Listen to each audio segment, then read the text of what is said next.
Have you guys ever heard of Mohammed bin Salman Al Saud before? So he's a 33-year-old guy. His dad is the king of Saudi Arabia. His dad is Salman bin Abdulaziz Al Saud. And Mohammed bin Salman Al Saud, the guy that I'm talking about today, he's a very fascinating creature to say the least. He's done some good and he's done a lot of bad. Nonetheless, it's a very interesting story I think you guys would appreciate. Now in 2017, our buddy here decided to consolidate his power by overthrowing his cousin and becoming the crown prince and the deputy prime minister. He has literally 3 jobs right now.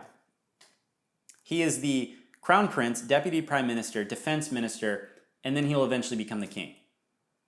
Now, he got away with this because he created an anti-corruption task force. His idea was to get rid of a lot of the corruption within the Saudi elite systems. Which is ironic, and I'll tell you why it's ironic. But he put his own cousin in house arrest. That's pretty hilarious. Here's why it's funny. Imagine the next holiday family visit that they have. At least we know which house they're going to. Has to be the cousin because he can't leave. I'm trying not to laugh right now because that's some shit. On top of this, he also detained 20 influential clerics and intellectuals. So within the Saudi system, the governmental system, you have 2 different branches. And you have the Saudi royal family and courts, and then you have the clerics and intellectuals. It's kind of like a balance of power, even though it's not really.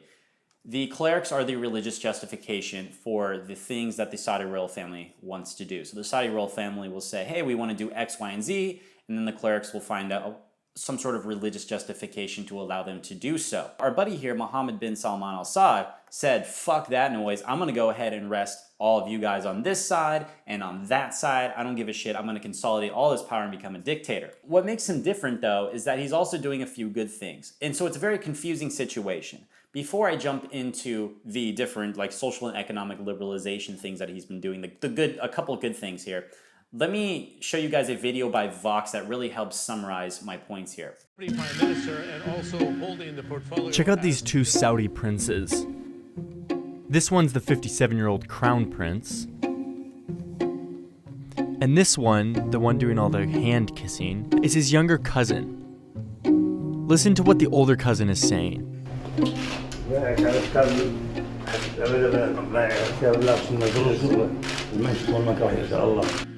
He's being forced to give up his power and to pass the crown prince title to his younger cousin, a guy who's almost half his age. This is Mohammed bin Salman. In the West, we just call him MBS. And since this moment in June, he's consolidated power so swiftly and so thoroughly that in Saudi Arabia, they just know him as Mr. Everything. As Crown Prince, MBS will become king. And with all of this new power, MBS is seeking to assert his dominance throughout the Middle East. One of his big policies has been a vehement opposition to Saudi Arabia's neighbor, Iran. And on that note, he has found an ally in the White House. Inside the kingdom, MBS is also seeking to cement his authority and dominance over the royal family. Saudi Arabia's young crown prince arresting hundreds of his own cousins and crackdown on corruption. 11 princes and nearly 40 current or former officials detained, reportedly being held at the lavish Ritz-Carlton. Yes, if you're a Saudi prince, jail is the Ritz-Carlton. MBS called this a corruption crackdown, and he branded himself as the financially responsible anti-corruption leader. But we're talking about a guy who recently purchased one of the most expensive homes in the world, and who last year spent $500 million on a painting. He clearly had other motives for this crackdown beyond fiscal responsibility. One thing to realize is that the Saudi royal family is made up of thousands of members who use public money generated from oil revenues to fund their unthinkably excessive lifestyles. So it wouldn't be hard for MBS to crack down on anyone he wants to. All right, we get it. He's trying to consolidate all the power. Outside of that, he is focusing a lot on different social and economic liberalization policies, apparently. He's allowing women to drive now, which they haven't been able to do in the past. Now women, after they're 21 years old, don't have to receive guardian permission from their male figures, and so that would be like their fathers, their brothers, or their sons. Imagine being a mom and having to get permission by your son. Well, now that isn't a thing, so that's good. On top of that, he's investing more in the entertainment sectors as well, so more shows, more concerts and the like. I think the concept is the fact that they were thinking the Saudi culture may be a little bit flaccid and not up to date with Western society. At least that is the idea behind him trying to create more entertainment sectors. And he is also taking away a lot of the power that the religious police have and their capability of arresting people. Interestingly enough, he actually has a little bit of support by the Saudi people because everybody's recognizing the fact that it's deeply corrupt. But as you know now, he is also deeply corrupt. He's not a complete good guy in terms of social and economic liberalization, though. So have you guys ever heard of a guy named Jamal Khashoggi? He is a Washington Post columnist who was literally killed and chopped up. It was more than likely our buddy, Mohammed bin Salman al-Saud, who was the one who approved of that. Not a good look. Fortunately, in terms of economics, he began investing in solar energy and other fields outside of oil. So cleaner energy, good. That helps, right? Save the world, kill a couple people in the process, meh. I don't know. It's kind of a weird notion nowadays. He's probably going to turn into a horrible figure for the Saudi regime, and I hope to God I don't end up getting on his blacklist for saying that, but it is the truth. Now here is a video by Vox, the second side of the video that I'd already shown you, talking about the different social and economic policies that he has. Coming into power, MBS's second big move was to loosen the strict moral and social rules of the kingdom.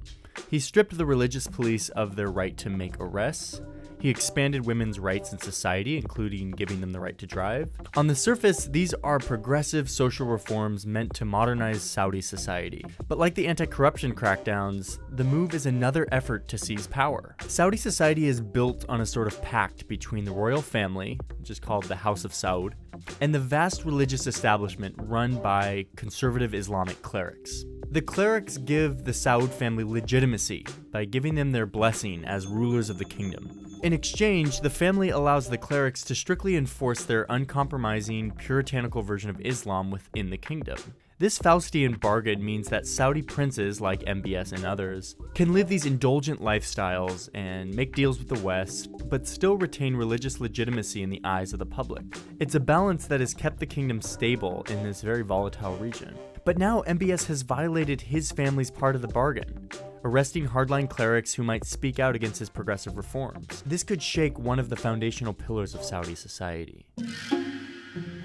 The third way MBS is shaking up the kingdom is his plans for the economy. The kingdom's revenue comes almost entirely from oil. Demand for oil has remained solid for decades, and Saudi has reaped the rewards of that. But in 2014, the price of oil started to drop, and it became clear that betting the entire kingdom's economy on this one resource was a dangerous strategy for the future. The Kingdom of Saudi Arabia is on the brink of one of the biggest transformations in its history.